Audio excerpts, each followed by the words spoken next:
Hello, everybody. This is Gregory. I hope you're doing well today. Today, we're going to talk about, and I apologize for the echo if there's a little echo here. We're going to talk about something that is near and dear to my heart. And if people who attend the mission of Divine Mercy hear this episode, they might be supportive, they might not be supportive. But I think I want to do an episode on this because this is actually getting national attention. What's going on here. And I thought, given that I just happen to be a parishioner at the Mission of Divine Mercy, I thought I would just give my take and maybe some gentle reminders. So, I live in Texas, and normally I am a parishioner at a church of the Ordinariate of the Chair of St. Peter, which is, for lack of a better word, as I've described in past episodes, kind of Anglican rite. There is a church in San Antonio, Texas. I do not live in San Antonio, Texas, but there's a church over there that is part of the Ordinariate, Our Lady of Atonement. Shout out to Our Lady of Atonement. And one of the reasons I think a lot of people who go to the traditional Latin Mass or the Chair of St. Peter parishes is because I think they're crying out for some sort of solemnity in the Mass. And I kind of jokingly mentioned it in my playlist, Liturgical Abuses That Drive Me Crazy. I think there's like a 7-part series. I haven't done a new one recently, but the typical Our Lady of Suburbia parish, it's either the music or it's just the lack of solemnity or just the innovations that you see. Sometimes you get the MC priest, A wants to tell a joke or do the anniversaries, or we have to clap for the choir or whatever. So you look at like in large towns, for example, there's just a certain maybe traditional Catholics who like crave a good mass. I mean, shocking. We crave a good mass. So I look at like Our Lady of Atonement, and I would say the majority of people who go to that church don't live within 3-mile radius of that church. Back in the old days, you would tend to go to the parish of your neighborhood. Canonically, we do not do that by canon law. We can go to whatever parish we want to. So if you live near a church and you can't stand the Mass served, there's nothing that's beholding you to continue to go there. You can go wherever you want. So I like Our Lady of Atonement. They do Mass at Orientem. Everyone's got to receive on the tongue. They do intinction over there. And great priest, great leadership. I love it. Now, one of the reasons I would go there, even though it's kind of far from where I live, is over there they give the sacraments to the children, the sacraments of initiation by the time they're 8 years old. So they don't do that jump for confirmation until they're 14. So sadly, and I was a Sunday school teacher there for last year, but I live really far away. So for about a year, I decided to go somewhere else. And in the greater San Antonio area, there's only so many parishes that do a pretty good Mass. And so Our Lady of Atonement, which is part of the Chair of St. Peter, St. Timothy's is a church that's near downtown that has one Latin Mass. There is an SSPX church here in greater San Antonio area. And then there's the Mission of Divine Mercy. So the Mission of Divine Mercy is in Comal County, which is a county that's adjacent to San Antonio's county, which is Bexar County. Its closest, largest city would be New Braunfels, Texas, which is probably famous for like tubing, and it's a town that's growing. So the Mission of Divine Mercy is in the Texas Hill Country, essentially, if you don't know Texas geography that well, between Austin and San Antonio. So I started going there about a year ago. Their masses, I'm gonna try to get that window out of the way here. Their masses are at Orientem as well, and you receive on the tongue. They do some of the Mass in Latin. Some of the prayers are in Latin. Sometimes the Credo is in Latin. The Our Father is always in Latin. The Sanctus is in Latin. And it's just a great place. It's nestled in the woods, and it is a church. They have a large church. So for Divine Mercy Sunday, they'll do an outdoor Mass. But the actual church itself is relatively small. I don't know, maybe fits 100 people if I had to guess. I don't know. But there's no windows on it. So it has a roof, and they have ceiling fans, and there's no windows most of the year. In the winter, they'll cover up the windows, and they have a heater. But most of the year, there's no windows. So you can just look out into the countryside, the hill country. And that's one of the reasons I loved going to Mass there, because Father John Mary, who is the priest there, he just really slowly talks. It's just really relaxing. He takes his time doing the Mass, and his sermons are great. The music is great. They have a very small choir. There was one of the nuns there. who has just a beautiful voice. And I just like looking out the window and contemplating and imagining Christ and the apostles walking through the hills. And it's just a very beautiful sight. Very beautiful. It is not a parish, it's a mission. So they'll do retreats there. They will host some stuff there, and then they open to the public for masses and for confessions. And so I would go to Sunday Mass there.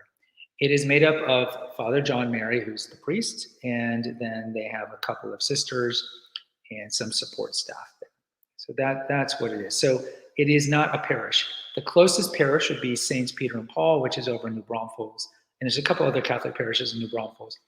And Saints Peter and Paul is quite large. It's actually the largest church in church attendance for the Archdiocese of San Antonio. And I'll go there for daily Mass. So shout out to any people who are listening to this who go to Saints Peter and Paul. And shout out to people who go to Mission of Divine Mercy. So Mission Divine Mercy has been on that side, I think, probably about 15, 20 years. It is, from what I understand, what Father John Mary told us, it is privately owned. It's not owned by the Archdiocese of San Antonio. It is privately owned. And as I mentioned, it is not a parish. So when I say it's my parish, I'm saying that in air quotes. It is the church that I attended Sunday Mass for a year.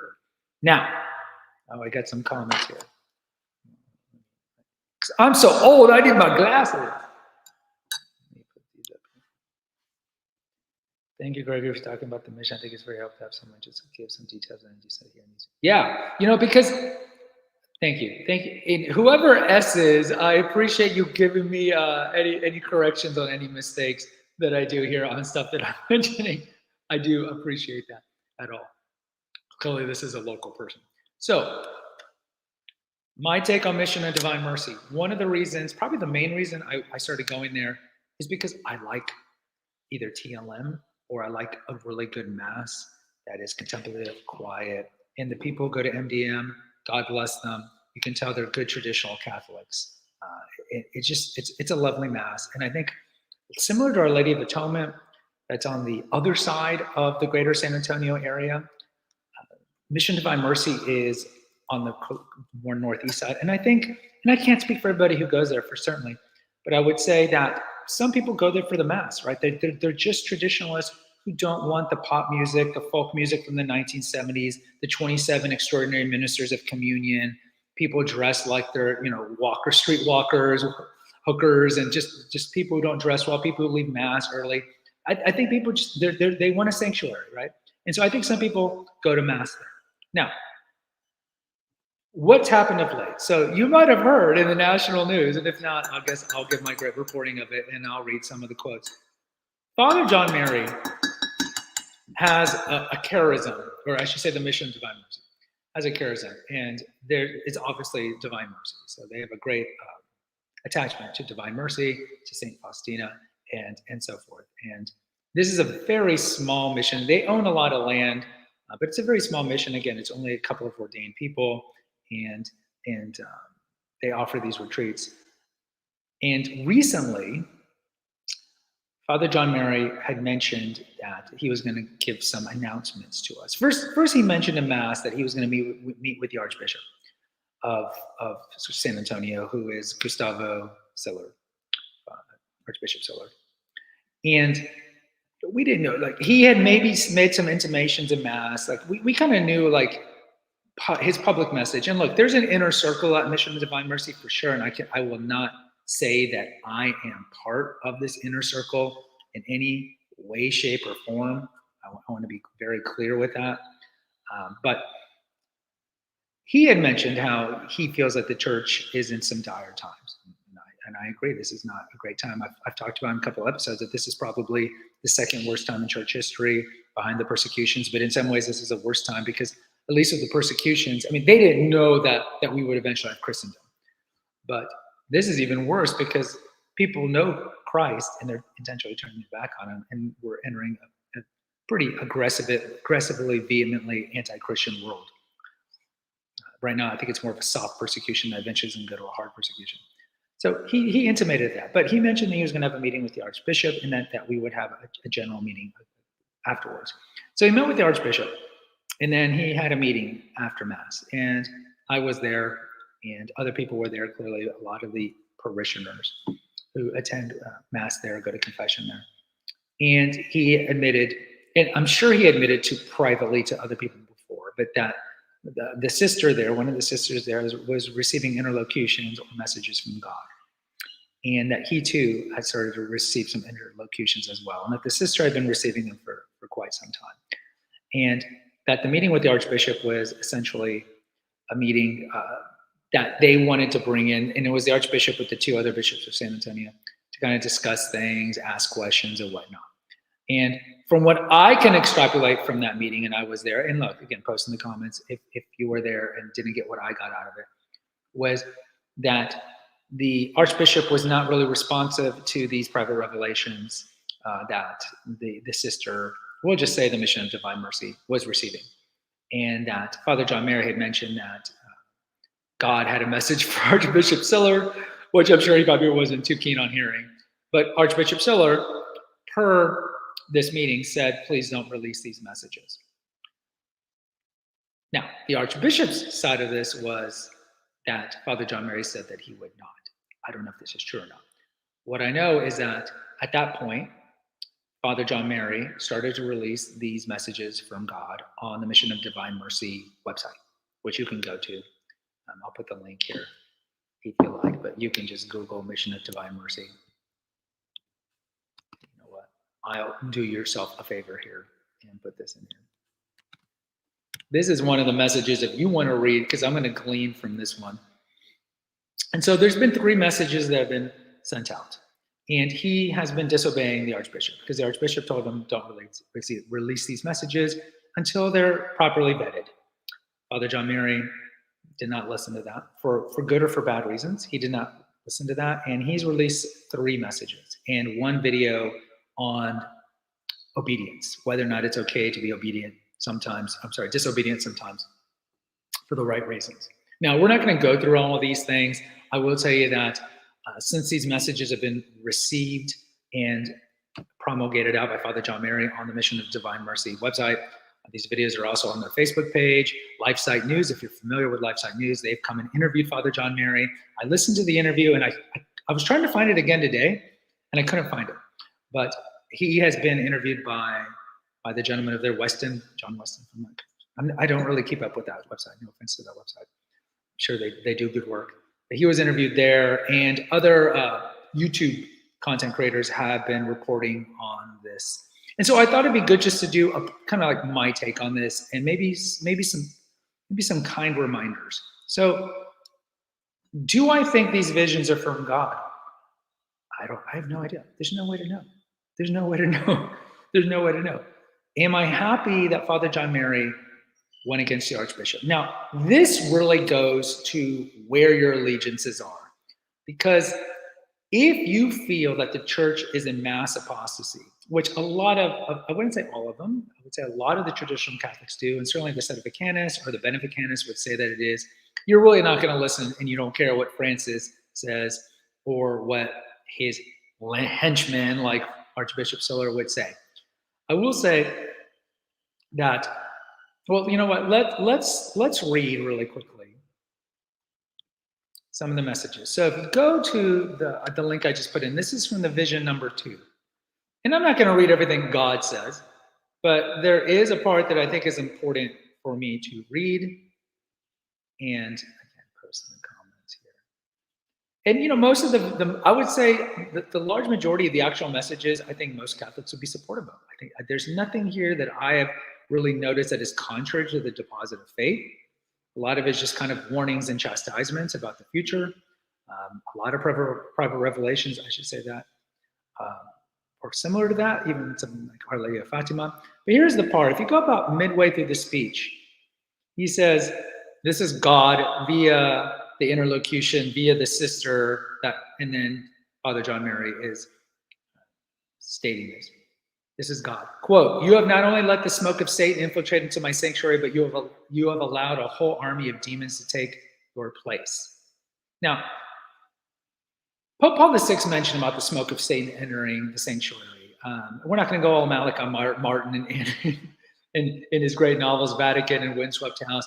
No doubt we know that there's some bad people, bad seeds in the church.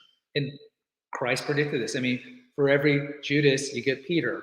If you look, for every weed, you get the wheat. He talks about that in the Gospel of Luke, that you're always going to have good and bad in any institution that is comprised of humans because of the fall of Adam and Eve.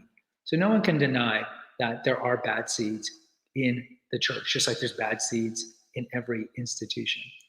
Now he says, quote, this is God again, and you have allowed the usurper to sit on the chair of my Peter, he who is carrying out the great treason that will leave my church desolate. So he calls Pope Francis an usurper, or God, I should say, calls Pope Francis an usurper there. And there's more in that one. Then if you look at the message he does on obedience, again, you can find this on the Mission of Divine Mercy website. He discusses how he does not call Pope Francis, he calls him Bergoglio, which is always code for the Sedis. You know, the Sedis like to call him Bergoglio. And he also essentially in the footnotes talked about kind of the Benevicanist argument, how Pope Benedict didn't really resign fully, that he still essentially it was until he passed away, the rightful pope. And so there you start seeing that Father John Mary's personal opinion he expresses in that video on obedience. He also mentions through the interlocution that God says that there's an usurper on the throne right now. Now, is this true? Again, if you're a sedevacanist, you're like, of course this is true. If you're not a sedevacanist, you'd be like, I don't know, maybe. This is private revelation. So there's a couple of things. And look, I'm not the only one here. I would say the large majority of people, and as soon as Father John Mary started to release these visions, more people went to Mass on Sundays. It probably grew by a third. And it's probably going to continue to grow. He even talked about how they might do the Mass instead of in that outdoor church, in the actual outdoor church.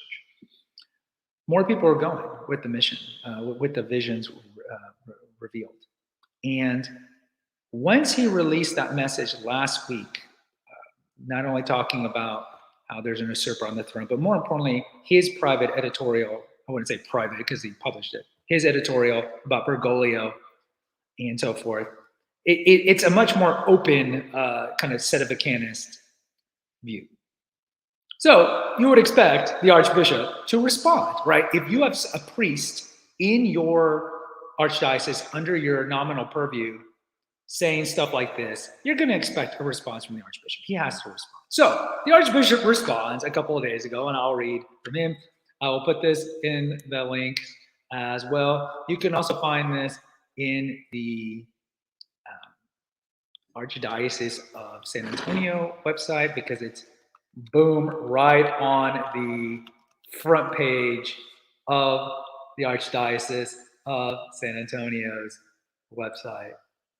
Decrees and public statement in regard to the mission of Divine Mercy. I will post this in the chat. And guys, if you're watching this later, I will also put it in the comments of the video.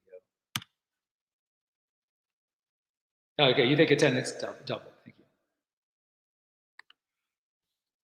Random people coming out of the wood. All right, so let's read this. Let's see if I can screen share it. Actually, it'd be easier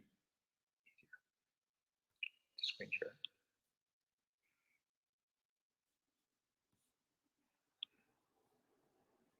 Give me 1 second. Please type in the chat box if you cannot see this once I screen share.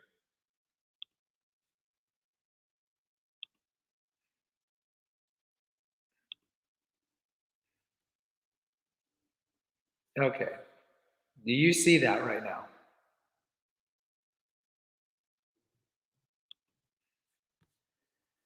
Again, you can go to the Archbishop's site.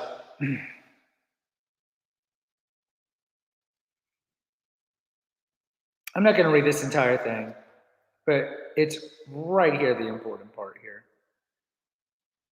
Whereas the Reverend John Mary Foster, currently acting as guardian of Mission Divine Mercy, has publicly taught that God is telling him through a female member of the association that Pope Francis is usurping the papal office, as in the following examples. The one I mentioned about being occupied by an usurper. Then over here, now they have allowed the usurper to sit on the chair of Peter. That's in the we must obey God. So that's in the private, the editorial that Father John Mary gave. And then this is also in the editorial right here. Regarding the legitimacy of Bergoglio's papacy, serious questions have been raised by individuals who are much more competent in this area than we are. We're not pretending to resolve here a human standpoint and so forth.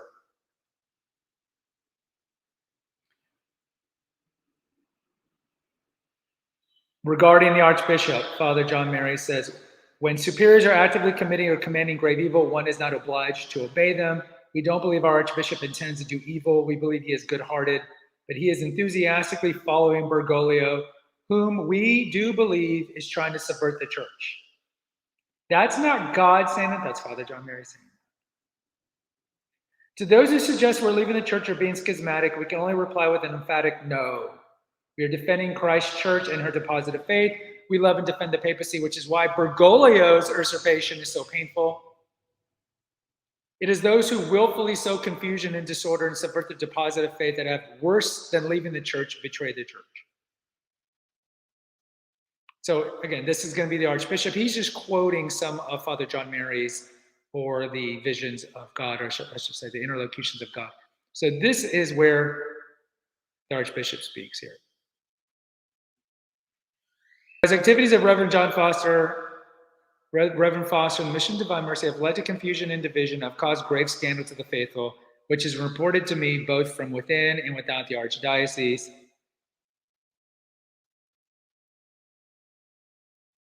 He orders, I withdraw ecclesiastical approval from the statutes of the Mission of Divine Mercy. I withdraw my approval of the Mission of Divine Mercy as a Catholic apostolate in the Archdiocese of San Antonio. I suppress the private association of the Christian faithful, the Mission of Divine Mercy. I suppress the private juridic person of the Mission of Divine Mercy. I order the allocations of the goods of the association to be determined according to the norm of Canon 326, blah, blah, blah, blah, blah. I order that those who form the Mission of Divine Mercy are not collectively to use the name Catholic or call themselves a Catholic association. And then he gives them 10 days to fix that, and that was published 3 days ago. Earlier in this letter, he withdrew Father John Mary's, say it's right here, but maybe it's on the other letter, his ability to do Mass and confessions. But since Father John Mary, hopefully you guys were able to see that. And you probably didn't. Since Father John Mary, though, is ordained, my understanding is that once you're ordained, you can't lose the ability to confer the sacrament. So, I mean, I do know of priests that have been laicized or defrocked, for example, but they still have the power, for lack of a better word, to consecrate the Eucharist, and they still have the power to absolve sins. Now, it's illicit, but it's valid. So that announcement from the Archbishop, essentially laying down the law on the Mission of Divine Mercy, was released on Friday. Then the Mission of Divine Mercy, Father John Mary, posted something on the main channel. He posted the letter from the Archbishop, which I think is great. And then he also posted that they were still going to continue to have Mass, regardless of what the Archbishop said. Now,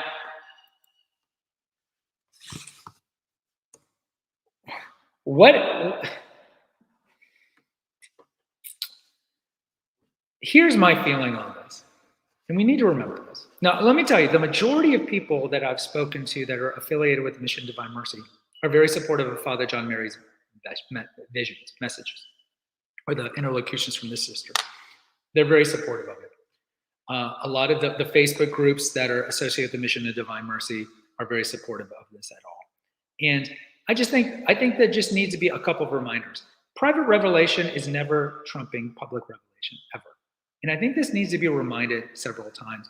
I think especially with the trad Catholic community, I think there's a lot more weight, a lot more preponderance on private revelation. And I think people maybe don't know it or they forget, but public revelation ended with the book of Revelation with John. So this is everything that Christ proclaimed to us. This is public revelation. Private revelation, obviously, is going to be something that's been told to a person, to a saint. You think of the most famous ones being Our Lady of Fatima, Our Lady of Lourdes. These are private revelations. These are great. These are approved by the church. And so once they're approved by the church, they can be used for devotion and for piety. And normally the ones that are approved are ones that are in conformity with the deposit of faith. Now, I did do an episode on, I think it's titled like 90% of Marian apparitions are shot down by the church, for lack of a better word. So you look at Medjugorje. Medjugorje has been multiply shot down by the church. You look at Our Lady of Garabandal over in Spain. That one's been shot down. Our Lady of Bayside, Veronica Lucan, back in the 80s, that was the Long Island lady. That was shot down. And the list goes on and on and on and on and on. And I think with the private Catholics, I think the issue with the private Catholics, the traditional Catholics, is that they truly, truly believe that private revelation is almost on the same level as public revelation. But as Catholics, we're not supposed to believe that. Private revelation does not trump public revelation. It doesn't. So I think something that you see, give me 1 second here. Something that you see is, for example, the 3 days of darkness. The 3 days of darkness has a very, very, very, very strong support among the trad Caths. And look, if I speak poorly against the 3 days of darkness or the illumination of conscience, I'm some radical left modernist. And this is the problem. This is the problem with kind of the culture war that you're seeing right now. All right. This is part of the culture war problem that we have, right? If I'm a traditional Catholic that is loyal to the papacy, I'm a modernist sellout. But the Sedevacanists will see me as a modernist sellout. If I don't support everything that the far right supports, I'm a modernist sellout.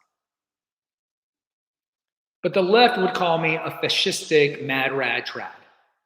So if I say, hey, why don't we slow down? Somebody who's having visions can't adjudicate their own visions. They can't. They just can't. You can't adjudicate your own visions because obviously you think that these are legitimate. And I'm not saying that the message, I want to be very clear here, and I'm not speaking poorly of the Mission of Divine Mercy. I love that parish. I've had conversations with Father John Mary. He's given me spiritual direction. I go to confession with him. I don't want to speak poorly of him. What I will say is there are a lot of people that have received private revelation from Mary, from God. You think of Joan of Arc. There's quite a lot of saints. And then there's always the madmen and madwomen who think that they hear from God. We can't deny that. We can't deny that there are crazy people. There was that guy in Brazil not that long ago who thinks he's the Messiah, hears visions from God. We hear that and we think, oh, that guy's so crazy. But if it's our guy, then we're like, oh, it's true. And there's something that the church put in to make sure if things are valid or not, or credible or not, or veritable or not. And that's the church founded by Jesus Christ. The church founded by Jesus Christ has that power to bind and unbind. That is Holy Mother Church. So we have that. We have that. You cannot adjudicate your own visions. Just like you can't adjudicate your own marriage if you want to remarry somebody and be like, oh, yeah, the first marriage, I don't need to go to the annulment. I don't need to go to the tribunal. I know it was invalid. I'm going to remarry. No, you can't. Of course not. You can't adjudicate your own marriage. You're biased. That's why the church has to investigate it. No. Well, that's the sin of pride. Right? That's the sin of hubris. So the Archbishop, and look, if I speak favorably of the Archbishop, then anyone who's supportive of these visions will say that I'm a modernist, leftist sellout. But if you read the Archbishop, now again, I don't know what happened in this private meeting. I'm trying to raise my shoulder to see if I don't get that light coming in. The letter says, look, I asked Father John Mary not to publish these visions, these messages, I should say, until we can investigate. Per the Archbishop, Father John Mary said, okay. And then 2 days later, he publishes the first vision. So what I'm here to say is, guys, let's not drink the Kool-Aid. Let's have discernment, prudence, one of the cardinal virtues. And let's let the church investigate and determine whether or not these are valid. And the church does this. The church investigates every private revelation, every apparition, all these things. And I don't think it's too much to ask to practice prudence and patience. And Father John Mary even said it in his homilies. He even said it, let's give it time, let's give it prudence. I don't have a problem with that. My issue is a couple of issues. I think he could have released these visions. I'm sorry, I keep saying visions, these interlocutions from the sister. Okay. I don't think you should disobey your bishop. As a parent, you don't want your kids disobeying you. I don't think we should disobey our bishop. Now, he sees it, and a sedevacanists will see it differently because they don't recognize anything from Rome, the Curia, nothing. They don't recognize it. So, saying that you shouldn't do this because your bishop told you not to, as he mentioned in his homily, there's times where you can civilly disobey. Yes, but look, I can give tons of scriptural examples of times where you're not supposed to disobey. But if you feel that the authority in Rome is corrupt to the core and has been replaced by an usurper, by an anti-pope, whatever it is, you're not going to listen to any of his henchmen, including the Archbishop that represents him. You're not going to listen to it. You're not going to care if they tell you not to do it. And I don't blame them. Look, if I'm truly receiving a message from God or someone in my family, because the other thing is they're all family related. Father John Mary, one of his sisters is a nun there, and his nephew is a monk there. And I know like the Archbishop kind of implies that this is a family run thing. I don't necessarily have a problem with the fact that the main religious people there are all part of a family. I don't have a problem with that. I think my issue with this is you disobeyed the bishop. You disobeyed the bishop. You either straight out lied to the bishop. The Archbishop is essentially saying that Father John Mary straight out lied because he said, don't release these messages until we investigate. Father John Mary said, yeah, okay, yeah, okay. And then he lied and he released it. Or the Archbishop is lying and maybe Father John Mary just kind of looked him in the eyes and just didn't say yes or no and just walked out the door. I don't know. I wasn't there. But look, here's my issue. There's a couple things. One is releasing these messages. I feel like he feels like he's inclined to do it because he legitimately believes these messages are from God. They could be from God. They could be. We don't know. How do we know? The church founded by Jesus Christ is the one that determines this. They have to determine it. They have the power to bind and unbind. They're protected from the gates of hell. So, yes, the scriptures will talk about false prophets all the time. And I've talked about it on my episodes here. But the church has never said, or I'm sorry, the scriptures have never said that there's going to be a mass apostasy, that the church will be toppled completely. Because that would contradict what Christ said in Matthew 16.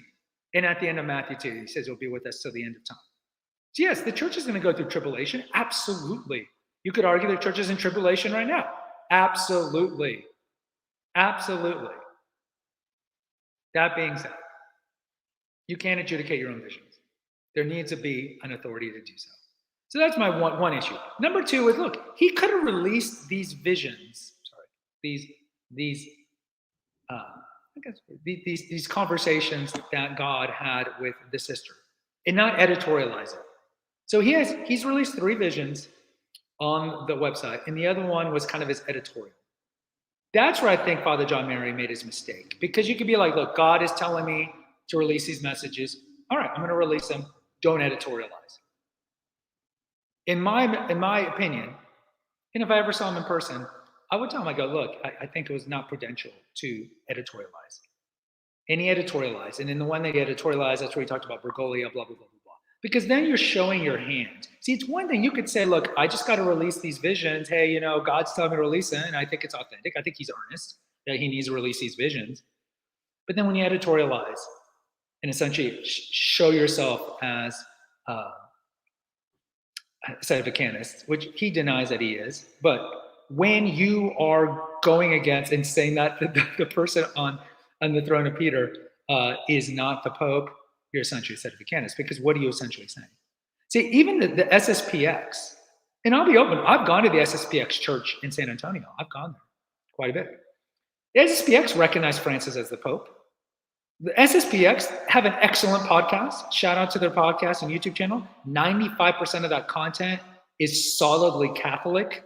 And anyone who's a traditional Catholic would gain from listening to their podcast because it's about like the sacraments, it's about history, solid stuff. They don't like some of, obviously with Archbishop Lefebvre, some of the changes that have happened since the Vatican Council.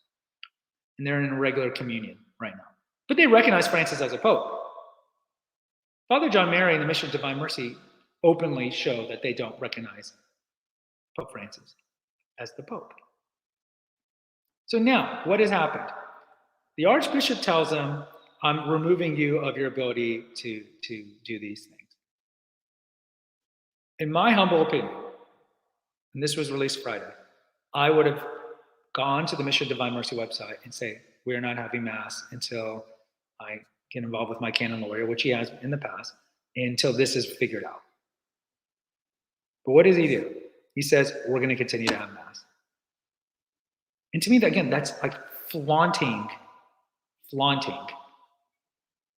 And what does it suggest too? That now you are a schismatic, because if you do not recognize Peter, you're a schismatic. You're in schism. You're an open schism. The representative of Peter, our local ordinary, our bishop, has said, don't do this. Don't release messages. No, I'm going to release the messages. And then he said, I'm not allowing you to do any of these things. No, I'm going to continue to do it. What are you teaching? You're teaching that the rebellion's okay. Now, again, I can see why Father John Mary would do this, because in his mind, he thinks that it's fine. I would tell him, think about your flock. Now, the people that have went to Mass on Sunday after the Archbishop essentially laid down the law, then you got to start thinking, okay, who's going to these Masses? Because beforehand, I think some people went to the Mission of Divine Mercy because they were like me. They wanted a good, solemn, respectful, contemplative Mass. And that Mass is that. And then when I went to the meeting that Father John Mary gave, take my vitamin D pill here. Prior to releasing the visions, when he announced that the sister there had been receiving interlocutions for quite some time, and that he was going to start to release them. That's when I started to get the vibe when there was a Q&A, and like, oh, maybe there's some people here who don't just come here for the Mass, that they're in open rebellion. And then as the numbers grew, I think some of these people are well-intentioned. And they're like, oh my God, our local parish, there's somebody there receiving visions from God. And so people would go. They want to see this. They want to hear this. Totally understandable. Like the curiosity thing. You see the vision of Mary and a tortilla, that kind of stuff. Totally understand that. Totally understand that. Now the Archbishop says that this place is illicit, that you shouldn't be going to Mass there. And if you're going to Mass there, it's two things. Either one, there's one from the pastor perspective, and there's one from the people perspective. The pastor perspective is the one that I am more concerned about, simply because he's nominally in charge of this flock. And it's one thing if you want to resist the authority of Rome and its lackeys, like its bishops. That's one thing. If you want to do that's one thing. But you remember what Christ talks about, those priests who lead the little children to sin. You're going to have millstone wrapped around and thrown into the ocean, right? So he needs to be a little considered, like, I am leading these people into schism. And that Father John Mary is well loved by that congregation. And maybe they are not practicing prudence. They are not practicing discernment. They're drinking the Kool-Aid. And Father John Mary, I think, as the pastor, as the shepherd there, needs to be a little more cognizant and a little more sensitive that maybe he's leading these people astray. And then the other thing are the people. So if people continue to go there, knowing that the Archbishop said you shouldn't be going there and whatnot, that the pastor there, the priest there is an open rebellion, and you go there, what does it say about you? There's the old saying that we're judged by the company that we keep. So what does that say about you? It says that you agree that Francis is not the Pope. So you're revealing that you're a sedevacantist. And the thing is, like, no one is the antagonist of their own play. There's that old saying. And I think that everybody there is well-intentioned. But I think the devil sows discord and enmity all the time. And we see the traditional Catholics, we see it very easily on the left side of the spectrum. And again, there's no such thing as left and right Catholics. You're either a practicing Catholic doing the best that you can, or you're not a practicing Catholic, you're not a Catholic. There's no such thing as a liberal Catholic. But we in the right, and I've accused the Catholic right as being Pharisaic. We can be Pharisaic. Oh, you shake hands at Mass. Oh, you don't do your rosary in Latin. Oh, and they just look down on the left. But it's very easy for the right to look at the left and be like, oh God, the devil is really working in you. You believe in contraception. You don't believe in the real presence. You believe in same-sex marriage, whatever. And all those are wrong, right? We know that Holy Mother Church teaches those are wrong. Because Holy Mother Church teaches it's wrong because it's protected from error in faith and morals. But I think well-meaning trad Catholics have a blind spot. We truly have a blind spot in that we don't think the devil can sow discord on the far right. And it can. Of course it can. And you find the sin of hubris, the sin of pride, on both the left and the right. You find them both on the left and the right. Because what's the common theme with the rebellious leftists in the Catholic Church? And what's the common theme with the Sedevacanists? I know better. Yeah, the church might say this, blah, blah, blah, blah, blah. I know better. I know better. I'm in my mom's basement in Wichita, Kansas, but I know for sure the church is an apostasy. I mean, is that the definition of hubris? How do you know that? Because you read Reddit, and Reddit tells you? I think the better approach is pray. I don't know. It's above my pay grade. And ultimately, what's going on in Rome has no effect on my own salvation. And I beat this theme on my channel over and over. Most recently with the episode, If Pope Francis is evil, truly evil, who cares? You can't affect change in Rome. You can't affect change in Baltimore at the USCCB. What you can do is work on your own interior life. Work on your prayer life. Work on your works of mercy. Working on the fruits of the Holy Spirit. Trying to diminish the works of the flesh, mentioned in Galatians. I mean, anything, put those up in on your mirror. Write them on your mirror in your house. Because another thing that I think you see a lot on the Catholic right is anger. You can't be hating Pope Francis. You can't be hating your bishop. Even if they are co-opted in let's say maybe not the best people. And another kind of like bad thinking is, this is the real worst time in church history. We have a bad bishop, we have a bad pope. Then you don't know church history. We've had horrible bishops and horrible popes throughout history. Benedict XII, John the 22nd, Alexander the VI, the Borgia Pope, had all his kids obviously out of wedlock. He was in concubinage. We've had popes that have been morally evil. We've had popes that have taught error, not from ex-Catholic, but have taught error. And we will continue to have that. The Pope is infallible, but he's not impeccable. The Pope makes mistakes. Yeah, or maybe a lot of our bishops in America and around the world, bad. Are they trying to change the church, trying to corrupt the church, trying to destroy the church? Yeah, I would say that there's probably quite a bit. Does that make the church invalid? No. Because Christ said there's going to be wheat and there's going to be weeds. And the Catholic Church is true. It's the true church founded by Jesus Christ. And ultimately, at our judgment, that's when Christ said, the angels are going to wrap up the wheat. They're going to wrap up the weeds. And then they're going to go in their respective place. Look at the judgment of nations in Matthew 25. It's the same thing. It's the same thing. So just because we are in a perilous time, and I think only the super Kool-Aid drinking leftists would say that we are not in a perilous time, just because we're in a perilous time, does it give you the right to go against your bishop because you feel the church is an apostasy? Maybe you're wrong. Maybe the interlocutions that are being received at Mission Divine Mercy, and I'm not saying this, but there's a chance the devil comes as an angel of light, as is mentioned in 2 Corinthians. There's a chance that these are not legitimate. But how would you know? Because you can't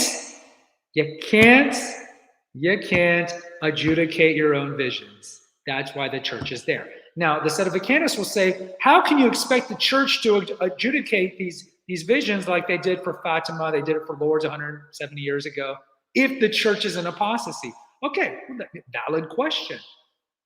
But then who can adjudicate the visions? Who still has more authority to adjudicate a vision or an apparition? You in your basement in Wichita, Kansas? Or the remnants of the church, the vestige of the church in Rome? I would still say it's Rome. It's not you. It's not you. Let me go through some of the comments here.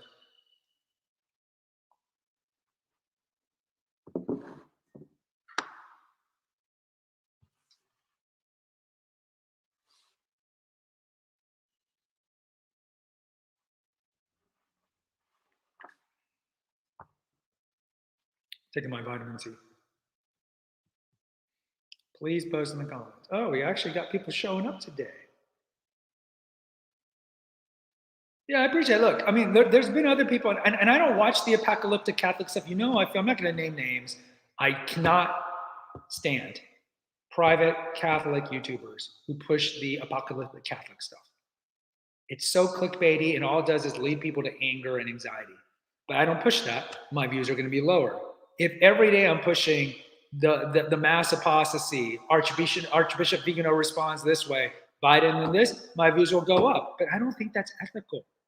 It's like watching Fox News all day. It just makes you angry and anxious because you can't affect change in Rome. The only way you can do is through prayer. Prayer. Pray for Francis. Pray for your bishop. Pray for your priests. The majority of priests, I talked about in an episode I did 3 weeks ago, are doing the best they can. Stop crapping on your priest, your pastor. They're doing the best that they can. Just get up all the Catholic. You know what? I'll recommend some stuff. EWTN. Now, again, the SETIs. I've seen even books on it. EWTN, notice how they're all converts. They're watering down the faith. EWTN. Good content. Solid content. Ascension Press. Catechism in a Year. Bible in a Year. Solid content. Sense of Fidelis. Good content. Father Ripperger's sermons. Top notch. Right? There's content out there. Like, we should be learning about the faith. We should be learning the lives of the saints so we can model ourselves after it. We should be learning about the sacraments, learning about the Mass, how it's not a banquet, but it's a sacrifice, all these things. But the large majority of Catholics, just like Fox News, all they do is click on the apocalyptic Catholic content. And it's the sin of singularity, right? You're like Neo from the Matrix. You think, I know the truth, only I see the truth. And it's the sin of pride that you think you know better than everybody else. And that's what that content tells you.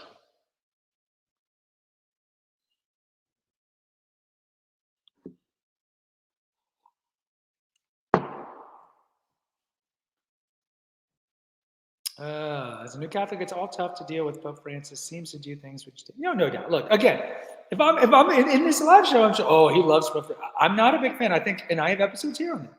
I don't think his pontificate. I think he's a horribly bad communicator. I think he doesn't do a good job of answering dubias. Some would say he's part of the St. Colin Mafia. I think that is pretty clear. Do I think he's evil to the core? I don't know. I don't know the man. I would say if anybody says that Pope Francis is evil to the core, you can't say that. You don't know him. You don't know him. We can know them by their fruit, sure, but we can't honestly say this, that we know Pope Francis is the core. I don't think has been that great of a pope, but I do think he is our pope. I'm not a Benevicanus. I'm not a Sedevacanus. I just remember what Christ said. He'd be with us to the end of times. He'd protect the church.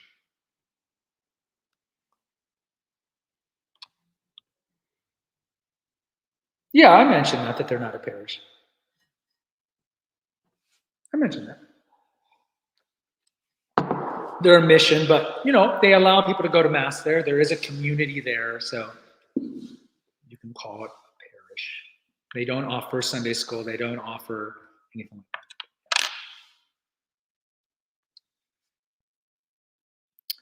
I'm not saying you have to support that, but they never said Francis is not the Pope. He is an usurper because that's what the message said, and it is from God. Who are you to change? How do you know it's from God? How do you know it's from God? You don't know it's from God. You don't know it's from God. How do we know which books belong in the New Testament? How do we know? Is there a verse anywhere in the New Testament that says, these are the following books that need to be in the canon? No. Who determined what books were going to be in the canon? The Catholic Church. The Catholic Church determined that. The church that has the power to bind and unbind. Father John Mary does not have the ability to bind and unbind. He who hears you hears me. He who hears you hears me. He didn't say that to a priest. He said that to who? The apostles. The apostles. And there's been tons.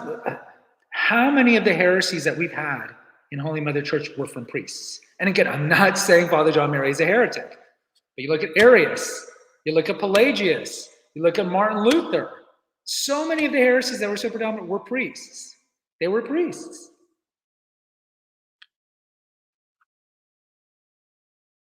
The better approach is, Father John Mary seems like a good man. The mission seems like a good place. I don't deny these things. I think a lot of people have gotten stuff out of the retreats there. I don't deny any of these things. All I'm saying is let's practice some prudence. Let's practice some prudence. And only the church, Holy Mother Church, has the ability to determine if apparitions and visions are legitimate. And the best thing to do is be patient. And I think there's a little irony here too. You know, the Mission of Divine Mercy, obviously the sponsor of it is Divine Mercy, so we think of St. Faustina. St. Faustina was told not to release her visions and her messages. You can read her excerpts, those are well published. And she listened. And then there was a time where her vision was blacklisted, for lack of a better word. And then with the pontificate of JP2, all that was brought out to the open and supported and whatnot. Why couldn't Father John Mary have done that? That's the irony, is St. Faustina did that. Other saints have done that. Why couldn't he have done that? Because God told him to do it? I understand that. And I think earnestly he believes that. Maybe God did tell him to do it. I don't know. I'm not saying those messages are not from God. What I'm saying is, and this is the thing, the far right, nay, I say the Kool-Aid drinkers, will automatically believe this because they want to believe it. You want to believe it. But we can be deceived all the time. All the time. So there needs to be an objective criteria. There needs to be objectivity. And I don't have the power to determine these things or discern these things, and neither do you. Only the church founded by Jesus Christ has the power to bind and unbind can. And that's why I think the best thing to do would have been is let the church investigate. And it could take years. It could take years. But that's obedience. That's obedience. And then eventually we would know if these visions or interlocutions were valid or not. When you look at Medjugorje, they've been hearing almost daily messages from Gospa for 40 years. The church has said that these are not valid. People still go. And normally the church does not settle on whether or not something is credible until the vision stops, because they don't want to say, yes, it's valid, and then the visions radically change. So I just say, let's practice discernment. Let's practice some caution, and let's just wait. Let's be obedient. Again, we can't be mad at our children for disobeying us if we disobey our God and if we disobey the church that he founded.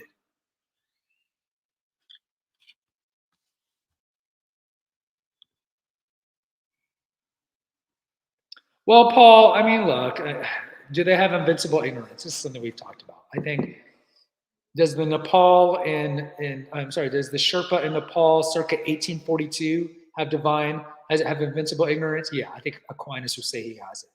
Can we say that anybody truly has invincible ignorance in the age of the internet? Probably not. Could we say that they have spiritual blindness because they were raised believing that the Catholic Church, fill in the blank, did this, did that, and whatnot? Yeah. But ultimately, it's not my place, it's not your place to know if they're damned because they intentionally refuse to enter the church. The belief is that you must follow your conscience. So if a Protestant believes that truly in their conscience that the Catholic Church is the true church, then yes, they are in the pangs of mortal sin if they don't enter the church. But I'm not here to judge whether or not Protestants are damned, because there are Protestants in hell, just like there's Catholics. There are Protestants in heaven, just like there's Catholics in hell. Just because we're Catholic doesn't mean we're guaranteed a free ticket to heaven. Far from it. Right? We have to work out our salvation in fear and trembling. So I don't know. I would argue that the idea of invincible ignorance has to be largely gone now because we have the internet. And you can just tell these Protestants, look these things up, pursue it. Cardinal Newman said, those who read history cease to be Protestant, right? Look into the patristics, all these things. But ultimately, my job is to defend the faith, as it's mentioned in 1 Peter 3, and answer questions from people. My job is not to proselytize, and neither is your job. Your job is to answer questions and evangelize to those who are receptive to hear it. And if they're not receptive to hear it, like Christ says, you shake the dust off your sandals.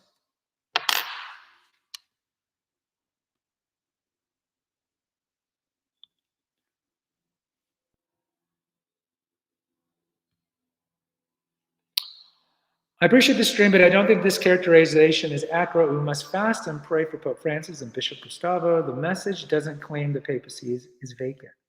You're right. You're right. It doesn't claim that it's vacant. It claims that there's an usurper. So what does Father John Mary say, or what is God saying to Father John Mary? And then what did Father John Mary mean by that? Do we have an anti-pope? This is an anti-pope? Because if he says it's an usurper, then he's essentially saying that the person on the chair right now is not the Pope. Correct? All right. Is he an anti-pope? We've had something like 25 anti-popes. I have an anti-pope in my family, my last name. We have an anti-pope from, I think, the 14th century. I'm not going to mention my last name for anonymity's sake. But there is an anti-pope that came from Spain that has my last name. So we've had anti-popes. Popes that were not properly elected. But if you're saying that there's an usurper on the throne, flame log, aren't you essentially saying that the chair is vacant? Isn't it the same thing? And if it's not, post in the comments. Tell me how you perceive this.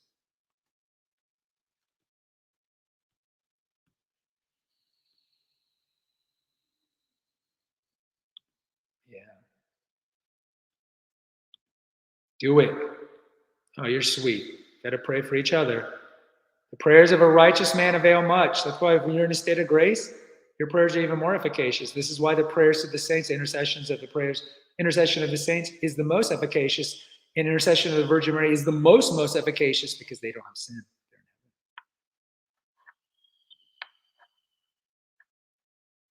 I think you're right to call the laity to pray and not stress over the issue. I do believe that priests and bishops should gather to discuss issues around Francis's works. Well, did you hear about Demos II?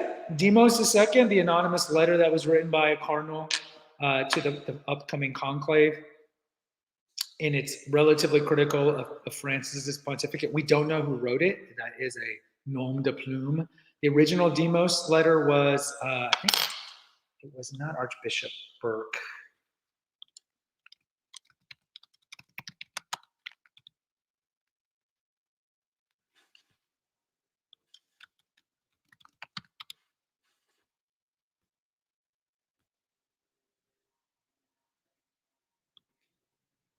I just found this quick article from the National Catholic Register. It doesn't mean I support the National Catholic Register, but it's the first thing that I pulled up here. So if you're not familiar with this, there was an anonymous cardinal who wrote a letter. This reminds me of the great Maurice Punet, who wrote Plot Against the Church and passed it out to every attendee of Vatican Council II. That is an incredible book. We will not go into that book at all. But Demos II, you can read this online.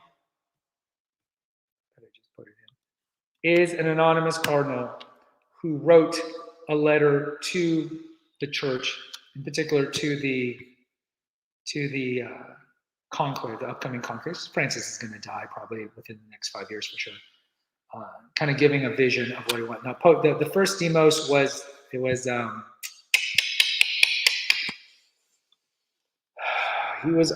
great cardinal from Australia, Pell. Was it Australia? It was Pell, the one that was imprisoned for accusations. Yeah, I think it was Cardinal Pell was Demos the first. Either way. So you have that going over there. I lost my train of thought. Let me go back to the comments here. You can check it out. Thank you, Paul. Hello, Jacob. If they believe MDM still thinks Francis is the Pope, why don't they submit to him? Clearly they think he's not the Pope. judge them by their works. Look, so I want to be clear. I was a donor to the Mission of Divine Mercy, and I went to Mass there all the way up to last Sunday. Not yesterday Sunday, but last Sunday. But I'm not a sedevacanist, and I'm not going to go against the church. I don't have that hubris and pride. It's almost like Pascal's wager. If you're familiar with Pascal's wager, the wager that you do with atheists, it's like, okay, right, if you're right, the worst that's going to happen to me is annihilation. I go to sleep when I die. The best thing that's going to happen to me, I'm going to go to heaven. Pascal's wager with the atheists is the worst thing that's going to happen to you, or the best thing that's going to happen to you is annihilation. The worst thing that's going to happen to you is you're going to go burn in hell. And it's like, if I got to hedge my bets, no offense, Father John Mary, no offense. I love you. I think you're a great guy. I'm going to stick with Holy Mother Church with its warts and all. So I do think that when I heard the message about the Archbishop, I'm like, yeah, I'm out. So I'm not donating anymore. And I'm going back to Saints Peter and Paul for daily Mass and a Sunday Mass, as much as I don't really like their music and their 27 extraordinary ministers. I like their daily Mass because there's no music.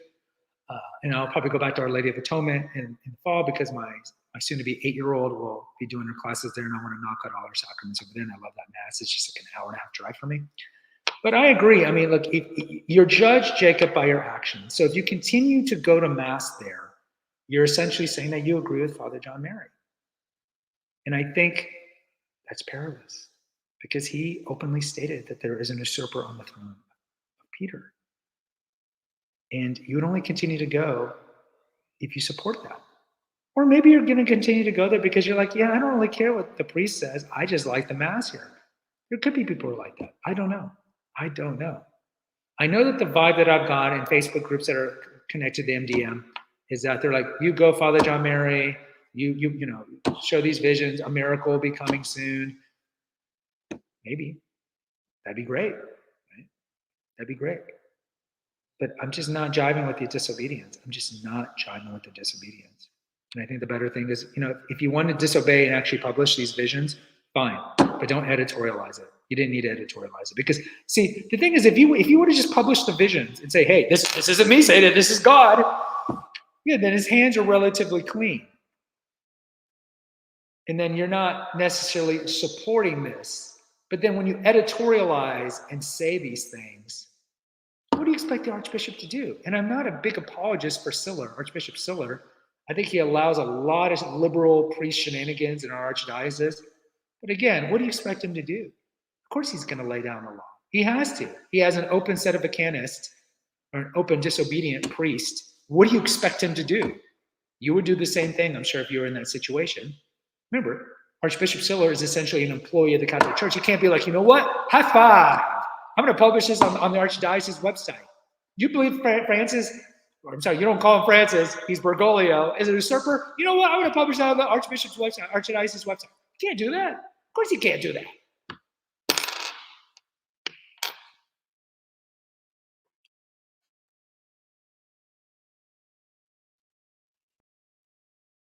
Let me keep reading your comments here.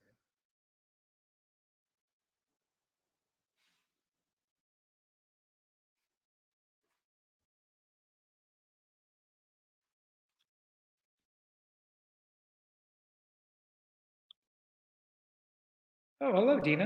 I like it. There's somebody new here. Dina, are you familiar with the Mission of Divine Mercy? Have you heard about this? By the way, so going to LifeSite News. I don't keep up with any of these things. I'm not on Reddit. I'm not on YouTube. LifeSite News, I didn't even know about it until I saw, or somebody sent me a link that the gentleman over there published an interview with Father John, with Father John. And look, I think there's some things I support on LifeSite News. I'm not. I always say there's things I support about it, but the other thing is like this. Like, again, you're judged by the company you keep. So if Father John Mary is receiving these interlocutions, or the sister there is, maybe, and if you want people to know about it, which I think he earnestly does, right, because he's called to do this, maybe reach out to EWTN. Now, maybe EWTN didn't want to have anything to do with them, but I think on one level, I don't know, maybe the world over, Raymond Arroyo would bring him in and ask him hard questions, or just not give like a favorable thing and just be like, hey, yes, you're receiving messages from God. What's God telling you? Da, da, da, da. But if Father John Mary courted LifeSite News, again, that's like another guilt by association, because you are associating yourself with a website that I honestly don't know well enough to say if they're sedevacanists, but they are, I would say, mad rad trad. And so it's like, you know what? Why can't you just lay down low and not get interviewed by anybody?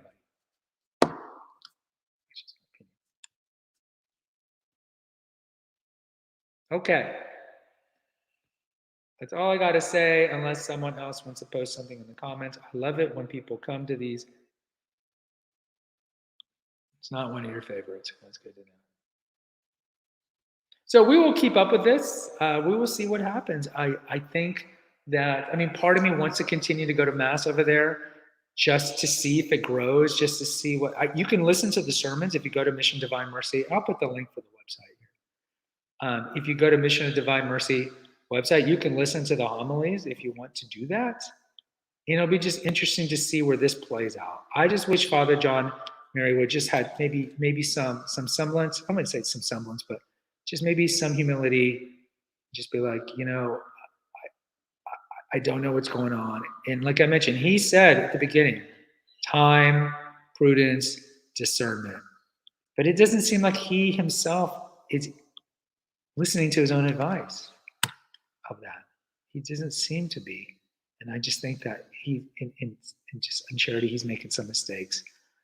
But I will pray for him, and we'll see what happens. Maybe these visions are legitimate. But again, only Holy Mother Church can determine that. We can't adjudicate our own visions. Guys, I appreciate any of you who have been supporting my channel since the beginning. I think it's been 4 years. I know it's a very small channel. I do appreciate you guys watching. And if any of you ever want to come on for a live stream, I used to do live streams more, maybe 2 years ago. And I must admit that some of those people were open sedevacanists. If you want to come on and talk about anything, you're always more than welcome. Just shoot me an email. If you go to my YouTube channel under About, there is an email over there, and you can send me an email. If you're a Protestant, you want to talk about some disagreements you have with the Catholic Church, Orthodox, we'll talk about that.